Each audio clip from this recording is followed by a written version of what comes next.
कोणत्याही क्षेत्रामध्ये यशस्वी व्हायचं असेल तर आवश्यक असलेल्या कौशल्यांमध्ये एक कौशल्य अधिक महत्त्वाचं आहे, ते म्हणजे सातत्य आणि टिकून राहणं. असं एक वाक्य तुम्ही देखील वाचलं असेल किंवा ऐकलेलं असेल, एखाद्या अभेद्य खडकावरती पाण्याची धार जर सतत पडत राहिली तर तो खडक देखील झिजतो किंवा तो दोन भागामध्ये विभागला जातो. लक्षात ठेवा, सातत्यानं पडणाऱ्या पाण्याच्या धारेमध्ये तेवढी ताकद असल्यामुळे अभेद्य खडकाला देखील भेदण्याची क्षमता निर्माण होते. अनेक माणसांच्या आयुष्यामध्ये त्यांना वाचनाची आवड नसते का? तर वाचनाची आवड असते, वाचनामध्ये सातत्य राहत नाही.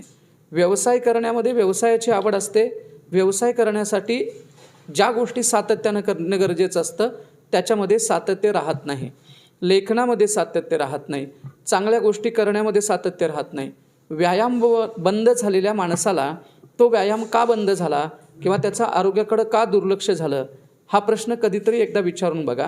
त्या प्रश्नाचं उत्तर हेच त्याच्याकडून येईल की काही दिवसापर्यंत माझ्याकडनं ते काम सुरू राहिलं आणि काही दिवसानंतर त्या कामाचा कंटाळा केला किंवा थकवा आला किंवा काही घटनांच्यामुळे ते काम थांबलं.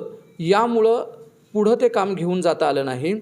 जी माणसं यशस्वी झालेत, जी माणसं मोठी झालेत किंवा ज्यांनी जगापेक्षा वेगळं काहीतरी काम केलं आहे, त्या कामामध्ये त्यांनी सातत्य ठेवल्यामुळं ते काम वेगळेपणानं ते करू शकलेत आणि ते सिद्ध झालेत. म्हणूनच आपण कोणत्या क्षेत्रात काम करतो हे महत्त्वाचं नाही, त्या क्षेत्रामधल्या येणाऱ्या अडचणी किती आहेत, समस्या किती आहेत हे महत्त्वाचं नाही. तुम्ही सातत्यानं चालत कशा पद्धतीनं राहताय, आलेल्या अडचणींच्यावरती मात करण्यासाठी टिकून कसं राहताय, याच्यावरती त्या क्षेत्रातलं यश अवलंबून आहे.